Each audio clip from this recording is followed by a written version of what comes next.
India market invest মাইন্ডসেটে আপনাদের স্বাগত। এই ভিডিওতে আমরা অনলি ফর একটা ডিফেন্স সেক্টরের কোম্পানি আলোচনা করব, যেই কোম্পানিতে ডিফেন্স মিনিস্ট্রি থেকে কিন্তু একটা ব্যাপক ভালো অর্ডার পেয়ে গেছে। ঠিক আছে, পাবে নয়, অফিসিয়ালি নিউজ পেয়ে গেছে। তো সেই জায়গায় দাঁড়িয়ে কিন্তু ওই কোম্পানিটাকে আমরা অ্যানালাইসিস করব লং টার্ম ইনভেস্টমেন্টের জন্য, এবং ফান্ডামেন্টালটা দেখব, কোম্পানি আর কী কী বিজনেস করে সেটা দেখব, টোটাল সব কিছু নিয়ে আলোচনা করব। আপনাদের কাজ হবে শুধু ধৈর্য সহকারে একটু ভিডিওটা দেখা, তাহলে কিন্তু আপনারা এই কোম্পানিটার সম্বন্ধে ডিটেলসে কিন্তু জানতে পারবেন। চলুন আগে আমরা কোম্পানিটা কী অর্ডার পেয়েছে, কত টাকার অর্ডার পেয়েছে সেটা একটু দেখে নিই। দেখুন, কোম্পানিটার নাম হচ্ছে বেল। এই কোম্পানিটা রিসিভ করেছে অর্ডার কত? 4,878 কোটি টাকা।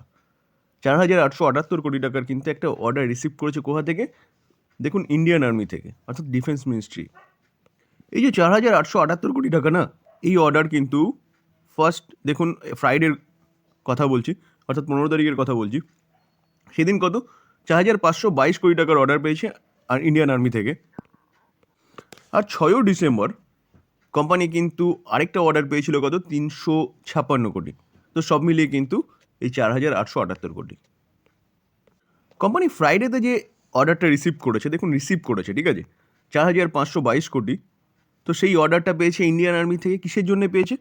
দেখুন, for the supply of fuses of various calibres. দেখুন, this contract has been sign 15 December, ঠিক আছে, মেজর জেনারেল গুরপ্রীত সিংয়ের সাথে কিন্তু সাইন হয়েছে, ঠিক আছে। একটা একটা কিন্তু ডেমো, যে একটা সাইট বলতে পারেন এই কোম্পানির, যে এই জিনিসটা তারা তৈরি করে, যেটার জন্য কিন্তু কোম্পানিটা কত? 4,522 কোটি একটা অর্ডার কিন্তু ইন্ডিয়ান আর্মি থেকে পেয়েছে। এছাড়া কোম্পানি কিন্তু আরও অনেক কাজ করে, সেগুলো নিয়ে আমরা ডিটেলস আলোচনা করব। দেখুন, আমরা এটাও বলেছিলাম যে কোম্পানিটা কিন্তু তার পাশাপাশি আরেকটা ছোটোখাটো অর্ডার পেয়েছিল কত? 365 করোড়। সেই অর্ডারটা দেখুন 6 ডিসেম্বরে কিন্তু কনফার্ম হয়েছে 2023-এ, ঠিক আছে। তো সেই অর্ডারটা কিসের ওপর এসছে? তো সেই অর্ডারটা যদি দেখি, তাহলে দেখা যাবে যে ইলেকট্রনিক ওয়েলফেয়ার ওপর এসছে, ঠিক আছে। যেটা হচ্ছে টেস্টার বলুন, মেডিকেল সিস্টেম বলুন, হ্যাঁ, তারপরে হচ্ছে দেখুন battery for electronic voting machine, অর্থাৎ ইভিএমের ব্যাটারি, ঠিক আছে, night vision device and service. তো এইসব সব নিয়ে কিন্তু কোম্পানিটা কত অর্ডার পেয়েছে? কোম্পানিটা কিন্তু 356 কোটির মতন একটা অর্ডার পেয়েছে। তাহলে বোঝা গেল কোম্পানিটার ডিফেন্স সেক্টরে এক্সপোজার রয়েছে, কোম্পানিটার ইভিএমে এক্সপোজার রয়েছে। তো বিভিন্ন ভেরিয়াস সেক্টরে কিন্তু কোম্পানিটা কাজ করে। আমরা একটু ভালো মতন দেখে নেবো যখন আমরা দেখবো যে কোম্পানিটা কী কাজ করে। দেখুন, আমি সবসময় বলি যে কোনো কোম্পানি নিয়ে যখন আপনি অ্যানালাইসিস করবেন না, অ্যাট ফার্স্ট কোম্পানির বিজনেস দেখবেন। কোম্পানির বিজনেসে যদি দম থাকে, তাহলে কোম্পানির মধ্যে দম থাকবে, এবং কোম্পানি কিন্তু লং টার্মে আপনাকে ভালো একটা ওয়েলথ ক্রিয়েট করে দেবে। চলুন আমরা কোম্পানিটার বিজনেসটা দেখে নিই। দেখুন, আমরা যদি কোম্পানিটার বিজনেস দেখি না, তাহলে Bharat electronic BEL is an Indian government own, মানে ইন্ডিয়ান গভর্নমেন্ট হচ্ছে কোম্পানিটার ওনার। এরোস্পেস বলুন, ডিফেন্স বলুন, ইলেকট্রনিক কোম্পানি, ঠিক আছে। It primarily manufacturing advance electronic products for ground and aerospace application. তাহলে বোঝা গেল কোম্পানিটা কী কাজ করছে। BEL is one of 16th PSU under ministry of defence India. এই কোম্পানিটা নবরত্ন স্ট্যাটাসও কিন্তু পেয়ে গেছে। তাহলে কোম্পানিটা হচ্ছে ডিফেন্স অফ মিনিস্ট্রি কত? 16th, অর্থাৎ 16 নম্বর কোম্পানি, PSU কোম্পানি, এবং এই কোম্পানিটা কিন্তু নবরত্ন স্ট্যাটাস পেয়েছে। দেখুন কোম্পানিটা কোন কোন সেগমেন্টে, মানে ইন্ডাস্ট্রিতে কাজ করছে। দেখুন, aerospace, satellite, communication, defence, avionics, ঠিক আছে। কোম্পানিটার জন্ম কত হয়েছিল? কোম্পানিটার জন্ম হয়েছিল 1954-তে। 69 ইয়ার্স হচ্ছে কোম্পানিটার বয়স হয়েছে। আমরা প্রোডাক্ট দেখতে পারবো, দেখুন অ্যাভিওনিক্স তো রয়েছেই, রাডার রয়েছে, ওয়েপন সিস্টেম রয়েছে, ইলেকট্রনিক ভোটিং মেশিন যেটা আমরা ইভিএম বলি, IIF রয়েছে, C441 সিস্টেম রয়েছে। তাহলে কোম্পানিটার কিন্তু টোটাল ডিফেন্স সেক্টর বলুন, ইলেকট্রনিক গুডস বলুন, ইভিএমের সেগমেন্টে বলুন, সব মানে টোটাল পোর্টফোলিওটা কিন্তু কোম্পানির ডাইভার্সিফাইড। তো সেই জায়গায় দাঁড়িয়ে কিন্তু এই কোম্পানি নিয়ে চিন্তাভাবনা করা যায়, কারণ বিজনেস যেটা দেখলাম সেটা কিন্তু লং টার্ম সাস্টেনেবল বিজনেস। দেখুন, আমরা যদি কোম্পানিটার চার্ট দেখি, তাহলে চার্ট দেখলে দেখা যাবে, আমরা তো বিজনেস দেখলাম ওয়েল অ্যান্ড গুড, আমরা দেখি কোম্পানিটা কীরকম রিটার্ন দিয়েছে। দেখুন 1 বছরে কোম্পানিটা 68% রিটার্ন দিয়েছে। আমরা যদি কোম্পানিটার 5 বছর রিটার্ন দেখি, তাহলে 5 বছর রিটার্ন দেখলে দেখা যাবে 474% রিটার্ন দিয়েছে। আমরা যদি চার্টটা দেখি, দেখুন চার্টে কিন্তু বিশাল কিছু একটা মানে গিরাবার নেই, কারণ 2020-তে একটা হয়েছিল, তারপরে কিন্তু স্মুথলি কোম্পানিটা লেফট থেকে রাইটে উপরেই গেছে। মাঝে মাঝে 2-1 বার হয়েছে, কিন্তু সেটা রিকভারি করে কোম্পানি কিন্তু এগিয়ে গেছে। তাহলে কেন হয়েছে এই জিনিসটা? কারণ কোম্পানির বিজনেসে দম আছে, কোম্পানির বিজনেসে দম আছে, কোম্পানি রকেটের মতন উঠছে, মাঝে মাঝে ইনভেস্টররা প্রফিট বুকিং করছে, কিছুটা নিচে আসছে, আবার কোম্পানি কামব্যাক করছে। আমরা যদি কোম্পানিটার ম্যাক্সিমাম চার্ট প্যাটার্ন দেখি, দেখুন ম্যাক্সিমাম চার্ট প্যাটার্ন দেখলেও দেখা যাবে কোম্পানিটা কিন্তু 1999 থেকে কত 76,877% রিটার্ন দিয়েছে। তো সেই জায়গায় দাঁড়িয়ে কিন্তু এই কোম্পানি নিয়ে চিন্তাভাবনা করা যায়। কোম্পানিটার প্রাইস চলছে কত এখন? 169.35। আমি যদি কোম্পানিটার মার্কেট ক্যাপ দেখি, দেখুন মার্কেট ক্যাপ দেখলে দেখা যাবে কোম্পানিটা কিন্তু 1.24 লাখ করোড় হচ্ছে কোম্পানিটার মার্কেট ক্যাপ, এবং কোম্পানিটা কিন্তু একটা ভালো ডিভিডেন্ডও দিচ্ছে 1%। দেখুন কোম্পানিটার 52 উইক হাই বলুন বা অল টাইম হাই বলুন, কিন্তু এখন এটাই রয়েছে 170.20। চলুন এবার আমরা কোম্পানিটার ফান্ডামেন্টালটা দেখে নিই। আমরা যদি কোম্পানিটার রিজার্ভ দেখি, দেখুন 5 বছর আগে কত ছিল? 8,700, তারপর 9,600, 10,500। তো কোম্পানি কিন্তু কন্টিনিউয়াসলি তার রিজার্ভটাকে বাড়িয়ে গেছে। তারপর দেখুন 11,700, 12,800। আমরা যদি কোম্পানিটা লং টার্ম বোরোয়িং দেখুন, লং টার্ম বোরোয়িং দেখলে দেখা যাবে কোম্পানিটা হচ্ছে লং টার্ম কোনো বোরোই নেই। আমরা যদি শর্ট টার্ম বোরোয়িং দেখি, তার শর্ট টার্ম বোরোয়িং দেখলেও দেখা যাবে কোম্পানিটা কোনো বোরো নেই, অর্থাৎ কোম্পানিটা কিন্তু পিওরলি ডেট ফ্রি কোম্পানি।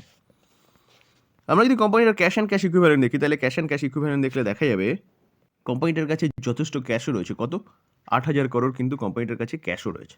তো সেই জায়গায় দাঁড়িয়ে বলা যায় কোম্পানিটা কিন্তু 5 স্টার ব্যালেন্স শিট বা 5 স্টার কোম্পানি, যেখানে কোম্পানিটার বিজনেস ডাইভার্সিফাইড, কোম্পানিটার কন্টিনিউয়াসলি রিজার্ভ বাড়ছে, কোনো বড়ো নেই, অর্থাৎ কোম্পানিটা কিন্তু তার পিএনএল থেকে 1 টাকাও কোথাও কোনো ইন্টারেস্ট দিতে পে করতে হবে না, আর কোম্পানিটার কাছে কিন্তু যথেষ্ট ক্যাশও রয়েছে। আমরা যদি কোম্পানিটার বিজনেস দেখি, তাহলে বিজনেস দেখলে দেখা যাবে কোম্পানিটা কিন্তু 5 বছর আগে কত? 12,200, 13,000, 14,100, 14,100টা কত এসছে? 15,500, 15,500টা এসছে 18,000। তো কোম্পানি কিন্তু কন্টিনিউয়াসলি তার রেভিনিউ বাড়িয়ে যাচ্ছে। তো সেই জায়গায় দাঁড়িয়ে বলা যায় কোম্পানি কিন্তু বিজনেস ভালো করছে। আমরা যদি কোম্পানির প্রফিট দেখি, দেখুন 5 বছর আগে 1927, 1793, কমেছিল 2020-তে দাঁড়িয়ে, কারণ কোভিড লকডাউন ছিল, টোটাল বিজনেস বন্ধ ছিল, সোশ্যাল ডিস্টেন্সিং ছিল। তারপরে দেখুন 2021-এ কিছুটা ট্র্যাকে এসছে 2,065, 2,065টা কোথায় এসছে? 2,348 এবং 3,006। তো কোম্পানির রেভিনিউ বাড়ার সাথে সাথে কিন্তু কোম্পানির প্রফিটেবিলিটিও কন্টিনিউয়াসলি বেড়েছে। আমরা যদি শেয়ার হোল্ডিং প্যাটার্ন দেখি, দেখুন সেপ্টেম্বর 2023 প্রোমোটারকে ভারত সরকার, তো তার কাছে কতটা স্টেক রয়েছে? 51.1% স্টেক রয়েছে। এফআইএস কতটা? 17.2% স্টেক হোল্ড করছে, এবং ডিআইএস 24.2% স্টেক হোল্ড করছে, আর পাবলিক অনলি ফর 7.3। তাহলে বুঝতে পারছেন তো কোম্পানিটা কীরকম কোম্পানি, যেখানে কিন্তু public only for 7.5% stake hold করছে, এবং অ্যাপ্রক্সিমেট বলা যেতে পারে 92.5% স্টেক কিন্তু প্রোমোটার এফআইএস ডিআইএস হোল্ড করছে। তো কেন হোল্ড করছে? Foreign portfolio investor, domestic portfolio investor এবং প্রোমোটার ভারত সরকার, ঠিক আছে। তার সাথে প্রোমোটারের পাশাপাশি কিন্তু এফআইএস ডিআইএসও কতটা স্টেক হোল্ড করছে? 41%-এর ওপরে কিন্তু স্টেক হোল্ড করছে। কেন হোল্ড করছে এই এফআইএস ডিআইএস?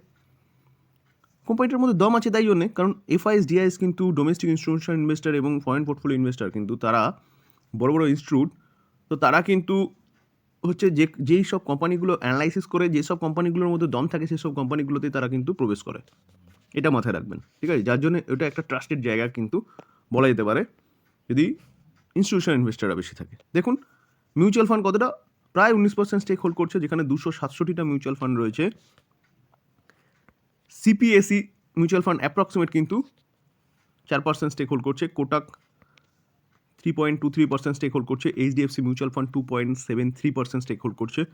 কানাডা প্রায় 1.5%-এর কাছাকাছি স্টেক হোল্ড করছে, এবং ডিএসপি কিন্তু 1%-এর ওপরে স্টেক হোল্ড করছে।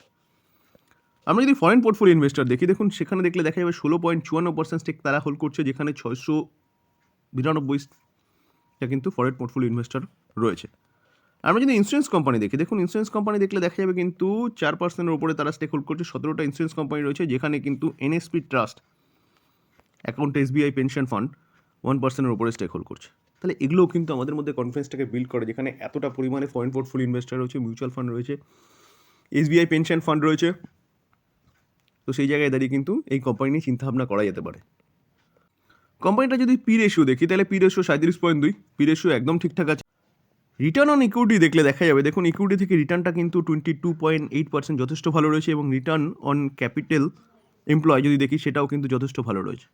ঠিক আছে, return on capital employ means total যে অ্যাসেট আছে তার থেকে কীরকম রিটার্ন আসছে, তো সেটাও কিন্তু যথেষ্ট ভালো আসছে। তো সেই জায়গায় দাঁড়িয়ে কিন্তু মোটামুটি ভালো কোম্পানি বলা যেতে পারে। কোম্পানিটা যেই সেগমেন্টে কাজ করে সেই সেগমেন্টে কিন্তু কোম্পানিটা number one company market capitalization অনুযায়ী। আমরা যদি কোম্পানিটার কম্পাউন্ড সেলস গ্রোথ দেখি তাহলে দেখলে দেখা যাবে, দেখুন 10 বছরে 11%, 5 বছরে 11%, 3 বছরে 11%, কারেন্ট ইয়ারে এখনও কিন্তু 6% চলছে। তো আমরা যে সেলস গ্রোথ সেটা কিন্তু যথেষ্ট ভালো রয়েছে, কন্টিনিউয়াসলি ঠিকঠাক পারফরমেন্স করে যাচ্ছে। তো কম্পাউন্ড প্রফিট গ্রোথ দেখি যদি, তাহলে দেখলে দেখা যাবে 10 বছরে 13%, 5 বছরে 16%, 3 বছরে 18% এবং কারেন্ট ইয়ারে কিন্তু 21%। তো লাস্টের দিকে বাড়ছে কী করে? কারণ স্বাভাবিকভাবেই গভর্নমেন্ট মেক ইন ইন্ডিয়ার ওপর কাজ করছে। অর্থাৎ আমরা কিন্তু ইউক্রেন রাশিয়ার যে যুদ্ধ হলো তাতে কিন্তু ভালো মতন দেখে ফেলেছিলাম, বা ডিফেন্স মিনিস্ট্রি থেকেও কিন্তু সেরকমই একটা কথা শোনা গেছে যে বাইরের দেশের যে ডিপেন্ডেন্সি সেটা কিন্তু কমাতে হবে। তার জন্য গভর্নমেন্ট নিজে স্বাবলম্বী হওয়ার জন্য মেক ইন ইন্ডিয়ার ওপর বেশি জোর দিয়েছে ডিফেন্স সেক্টরে। আগে কিন্তু ডিফেন্স সেক্টরে যা কিছু আনতে হবে বাইরের থেকে। তো সেই জায়গায় দাঁড়িয়ে কিন্তু এখন দেখা যাচ্ছে যে কোম্পানি কিন্তু দেশীয় যেসব কোম্পানিগুলো আছে সেসব কোম্পানিগুলো বিদেশের কোম্পানির সাথে টাই আপ করে কিন্তু ডেভেলপমেন্ট করছে, এবং নিজের ডিফেন্সের ইকুইপমেন্টগুলো কিন্তু নিজের দেশেই তৈরি করছে ম্যাক্সিমামটাই। সেখানে আপনি এয়ারক্রাফট বলুন, সেখানে আপনি এয়ার ক্যারিয়ার বলুন, সেখানে আপনি আদার্স যে কোনো কিছু মিসাইল বলুন, যা কিছু বলুন, সব কিছু কিন্তু এখন আমাদের দেশেই উৎপন্ন করার মোটিভেশন গভর্নমেন্ট নিয়েছে। তো সেই জায়গায় দাঁড়িয়ে কিন্তু রাতারাতি এটা হয়ে যাবে না। তো এই যে কোম্পানিগুলো না, এই কোম্পানিগুলোকে আরও বেশি কাজ করতে হবে, তারপরে গিয়ে কিন্তু গভর্নমেন্ট যে লক্ষ্যমাত্রা নিয়ে করছে সেই লক্ষ্যমাত্রায় গিয়ে পৌঁছতে পারবে। তো সেই জায়গায় দাঁড়িয়ে জাস্ট শুরু এখন। হ্যাঁ, এসব কোম্পানিগুলো কিন্তু আরও অনেক দূর পর্যন্ত যাবে। দেখুন, আমরা যদি কোম্পানিটা সিজিআর রিটার্ন দেখি তাহলে কোম্পানিটা সিজিআর রিটার্ন দেখলে দেখা যাবে 10 বছরে 32%। ভাবতে পারছেন, 10 বছরে কোম্পানিটা 32%, 5 বছরে 43%, 3 বছরে 62% এবং 1 বছরে 70%। কীরকম সিএজিআর রিটার্ন দিয়েছে? যারা 10 বছর ধরে হোল্ড করছে তারা কিন্তু 32% করে রিটার্ন পেয়ে গেছে। 32% করে রিটার্ন পাওয়া মানে কিন্তু একটা বিশাল ব্যাপার। তো সেই জায়গায় দাঁড়িয়ে স্যার আমরা যেসব প্যারামিটারগুলো দেখলাম কোম্পানিটাকে নিয়ে, কোম্পানিটার বিজনেস বলুন, কোম্পানিটার ব্যালেন্স শিট বলুন, কোম্পানিটার সেলস গ্রোথ বলুন, কোম্পানিটার প্রফিট গ্রোথ বলুন, কোম্পানিটার শেয়ার হোল্ডিং প্যাটার্ন বলুন, সব কিছু কিন্তু পজিটিভ রয়েছে। তো সেই জায়গায় দাঁড়িয়ে কিন্তু এই কোম্পানি নিয়ে চিন্তাভাবনা করা যায়। কোম্পানিটা কিন্তু এখনও পোটেনশিয়াল আছে। আপনি এই কোম্পানিটা 10 বছর হোল্ড করলে কিন্তু কোম্পানিটা আপনাকে অনেক গুণ রিটার্ন কিন্তু বানিয়ে দেবে। দেখুন, ডিসক্লেমার দিয়ে রাখি, আমি কোনো বাই রেকমেন্ডেশন দিচ্ছি না, আমি জাস্ট কোম্পানি নিয়ে ডিটেলসে আপনাদের সাথে আলোচনা করলাম। যদি ভালো লাগে এই আলোচনা দেখে আপনারা ফার্দার অ্যানালাইসিস করবেন, করার পরে কিন্তু যদি ভালো লাগে তাহলে বাই করবেন, নয়তো সেল করবেন, পুরোপুরি আপনাদের ডিসিশনে। আজকের আলোচনা এই পর্যন্ত। যদি আলোচনাটা ভালো লাগে প্লিজ যারা চ্যানেল নতুন এসেছেন তাদেরকে বলবো চ্যানেলটাকে সাবস্ক্রাইব করবেন, একটা লাইক করবেন। আপনারা লাইক করলে কিন্তু আমি মোটিভেশন পাই, যে বুঝতে পারি যে আমার কন্টেন্টগুলো আপনাদের ভালো লাগছে। শেয়ার করবেন, বেল আইকনটা প্রেস করবেন নেক্সট ভ্যালুয়েবল ভিডিও পাওয়ার জন্য। থ্যাংক ইউ, ভালো থাকবেন।